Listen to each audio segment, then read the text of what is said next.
Welcome to This Week in East Brunswick. It's Fair Week in East Brunswick as the Middlesex County Fair returns for the 77th year as we join Barbara Reese at the fairgrounds to get in on the fun, the food, and the fireworks.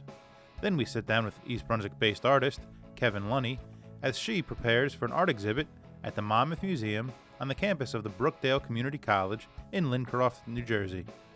We visit the East Brunswick Community Arts Center where the summer concert series rolls on with Diablo Sandwich as they bring a dance-friendly set to town. All this, plus we have information on upcoming events here at the East Brunswick Public Library and some special services you can take advantage of from home. So stay with us. This Week in East Brunswick starts now.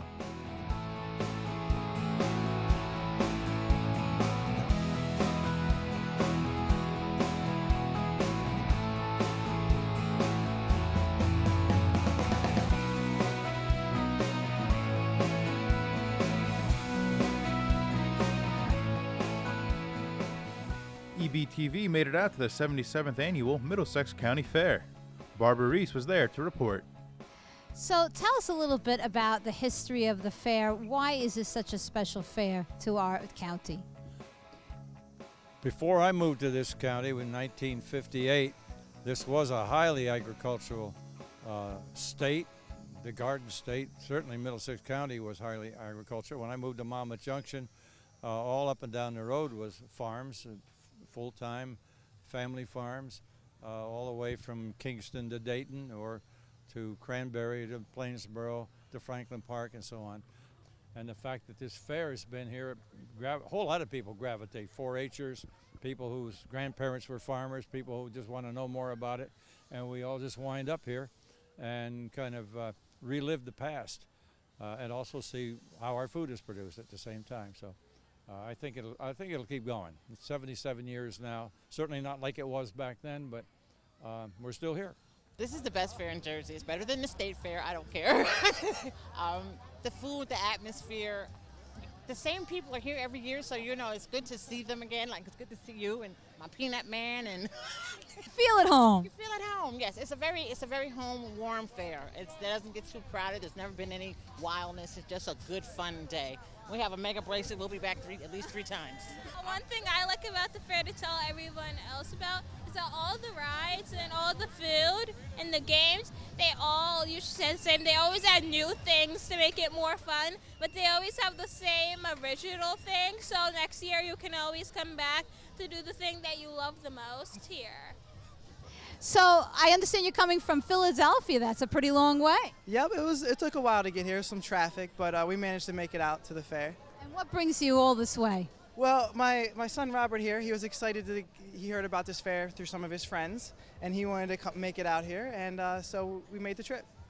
What do you like about this fair, Robert? Well, right now I've noticed that there's many games, and I like games. Is this your first time here? Yes. Oh, so you must be pretty excited. Yes, I am.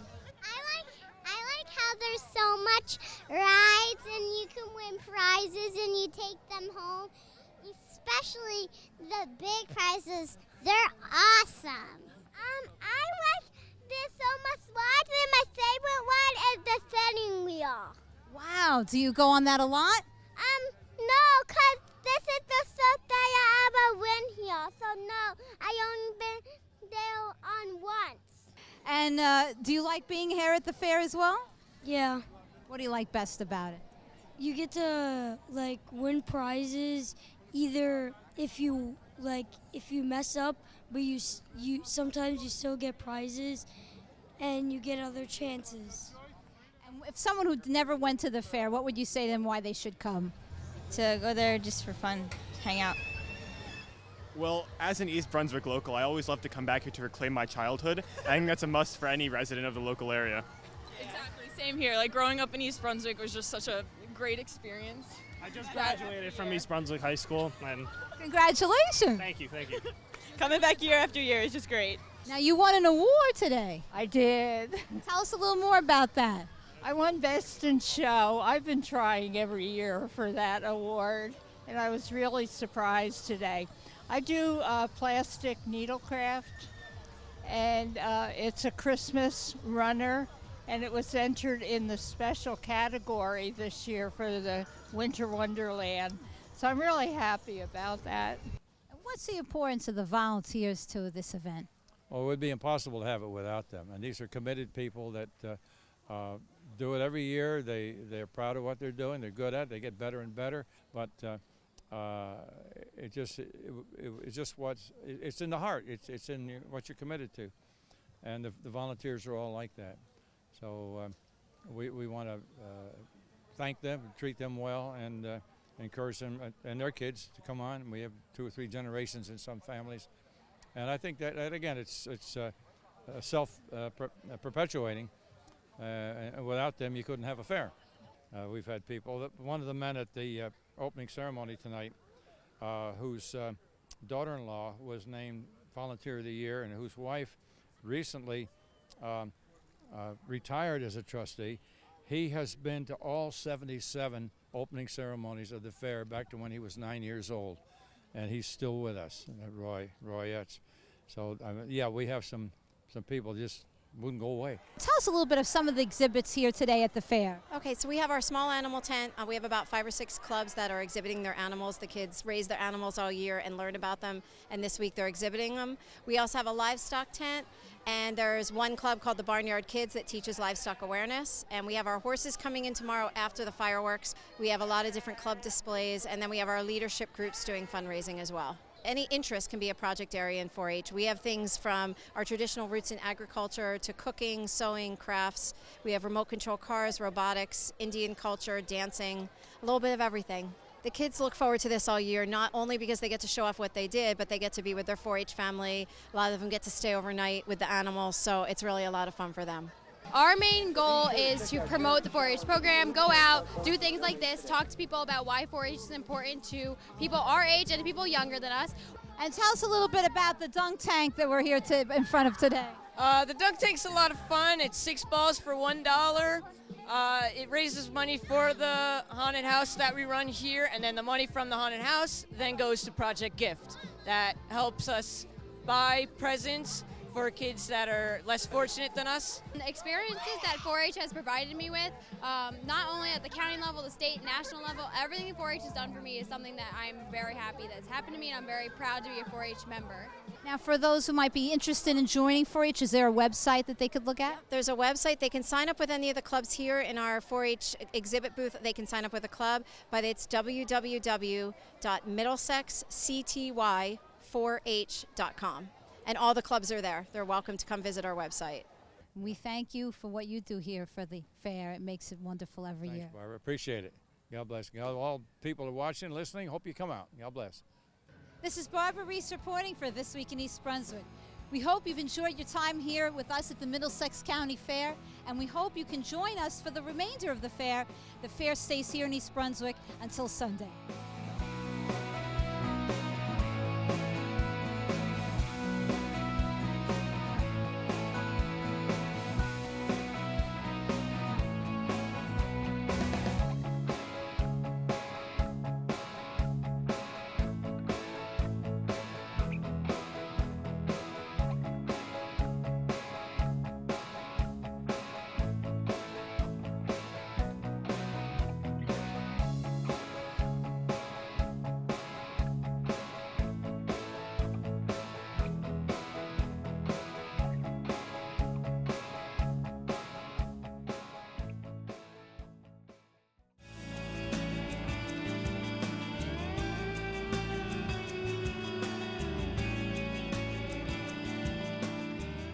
I've been interested in working with fabric since I was very small.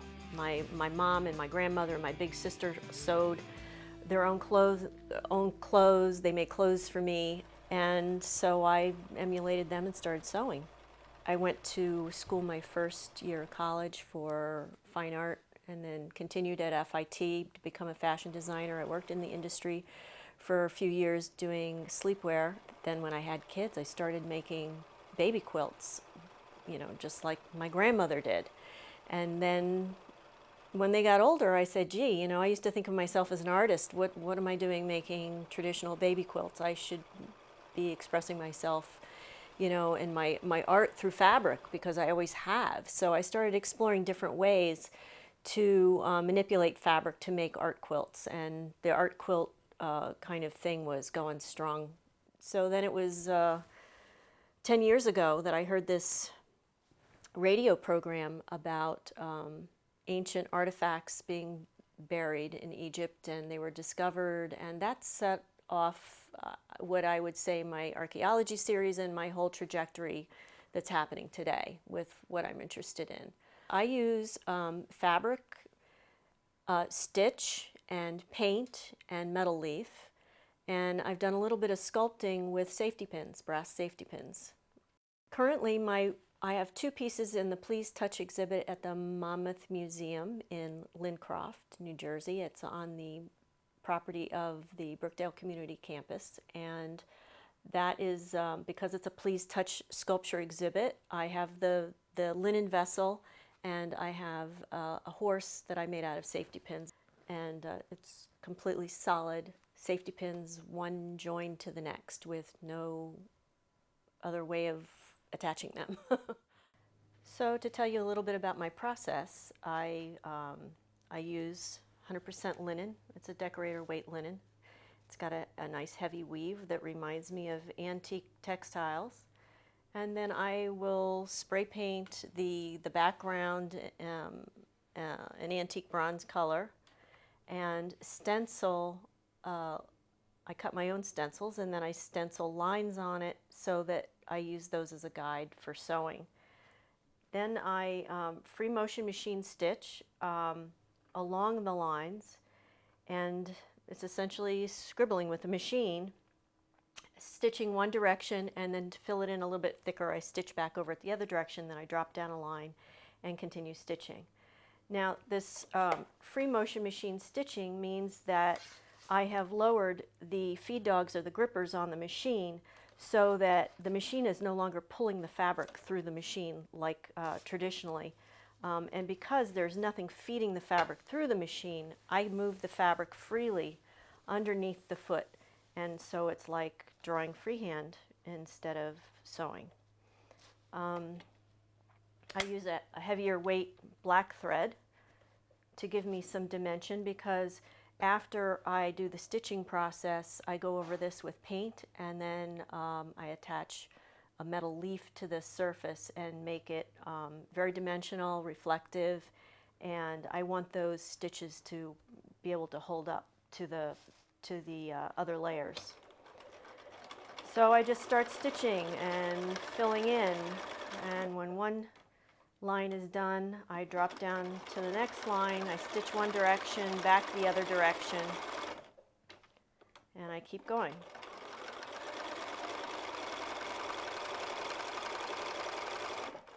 One day when I was doing this, I noticed that I had actually stitched a word, and I wasn't quite sure it was a word, but when I saw the word, I became a little bit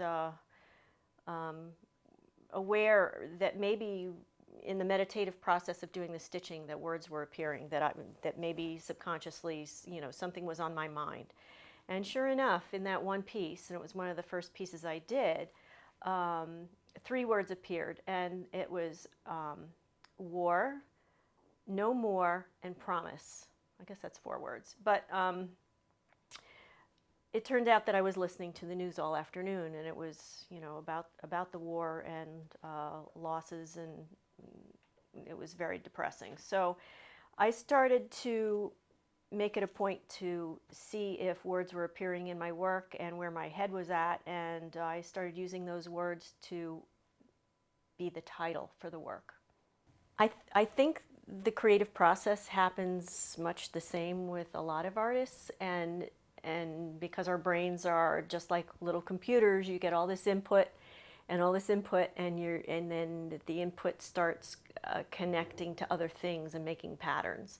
And I think in an artist's brain, those patterns are usually connections that other people don't make. And so you've got these weird confluence of ideas, they attach to each other, and then you go, wow, instead of saying that's weird and tossing it out, you go, that's interesting, let's think about that. And so you let it roll in your head, and before you know it, you've come up with an original idea, you know, something that's new and different. And I definitely think that's the way my brain works. So, you know, I'm aware of environmental situations. You know, the lack of bees on my flowers in the front yard is freaking me out, you know, and all kinds of different ideas that I hear on the radio and TV.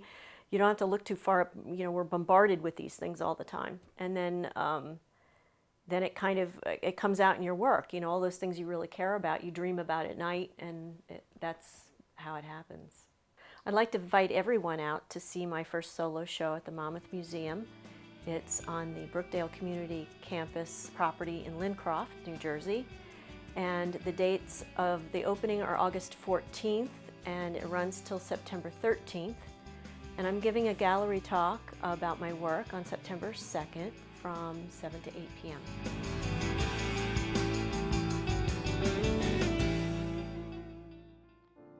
Hi, I'm Melissa Hosick, the Programming and Publicity Librarian, and I invite you to attend our upcoming August events. All are open to the public. On Thursday, August 13th at 7 p.m., we will have our summer superhero film screening of Guardians of the Galaxy. Follow the motley crew that forms to save the universe. On Monday, August 17th at 7 p.m., Craft or Dark will use paper from damaged books to create new pieces of art. On Saturday, August 29th at 1 p.m., come to the bocce ball court next to the Senior Center to compete in a friendly tournament. To learn about our ongoing monthly events, such as the Summer International Film Festival and more, visit EBPL.org or follow us on social media. We hope to see you in August.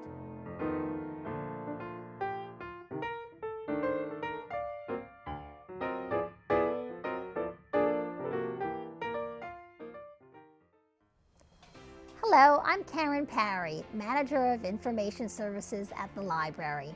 Are you still paying for your favorite magazines each month at the newsstand or grocery store? Well, I'm excited to tell you that the library just renewed our contract with Zinio e-magazines, but with a fresh and exciting selection of many new titles. Now you can read some of the hottest magazines for free through the library's website with Zinio e-magazines. You'll find such titles as The New Yorker, Bon Appetit, Cosmopolitan, Vanity Fair, Glamour, Vogue, Everyday with Rachel Ray, Forbes, Wired, Kiplinger's Personal Finance, a total of 40 of the most popular magazines. To get started, simply go to the library's main website at www.ebpl.org. Scroll down and click on the Zinio icon at the bottom of the page. Next, click on the link or the Zinio for Libraries logo to go to our East Brunswick Public Library Zinio page. Click on Create a New Account in the top right-hand corner. You will need to enter your 14-digit library card number to verify that you are a cardholder. Next, it will ask for your first name, last name, and email. You will then have the option to choose a password. Next, click on the blue button that says Create an Account, and you will now be able to enjoy all the publications the library has to offer. Magazines can be streamed online and read instantly on your PC or Mac, or read offline on your phone or tablet by downloading the Zinio for Libraries app for iPad, Android, and other devices. This way you can read your favorite magazines just by opening up the app wherever you go. So create your Zinio account today and bring our library newsstand of magazines into your home, or carry your favorite e-magazines with you wherever you go. And the best part is that the magazines never expire. They're yours to keep. So get going today with Zinio e-magazines, another way to enjoy your favorite magazines, all made easier with the ease and convenience of technology.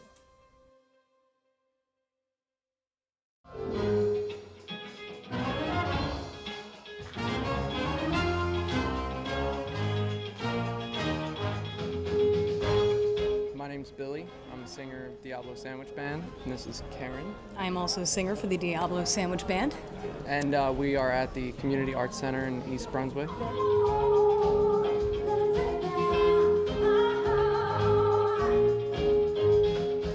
Our band name was actually derived, we've been together for about 20 years or so, and the gentleman who founded the band, his name was Chris. And he happened to be booking the band for the very first time. He didn't have a band name. And the agency he was talking to said, all right, great, we're ready to book you for your first gig. What's your band's name? And he was playing Smokey and the Bandit in the background, an old-time movie. So I think it was at the point where they said, let me have a Diablo sandwich, a Dr. Pepper, make it fast. And he goes, Diablo Sandwich, that's the name of our band. So that's essentially how that happened. When that fog horn blows, you know I will be coming home. Yeah, when that fog horn whistle blows, I gotta hear it. I don't like the feeling. I love your gypsy soul, just like way back in the days of old. And together we will flow into the mystic. Come on now.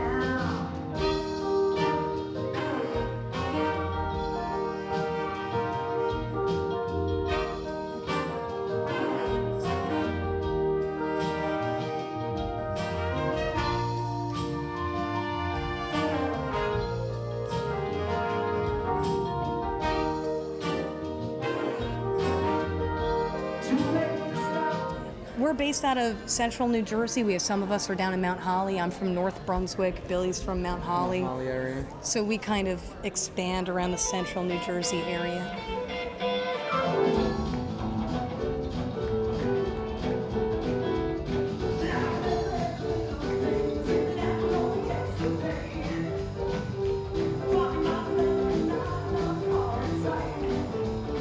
Oh, our show is very high energy, and we tend to play a very wide genre of music.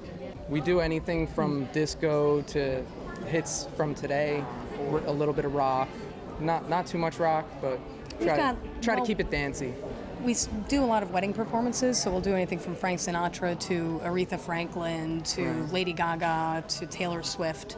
So we do try to keep it diverse. We try to keep it dancey. We try to keep it entertaining.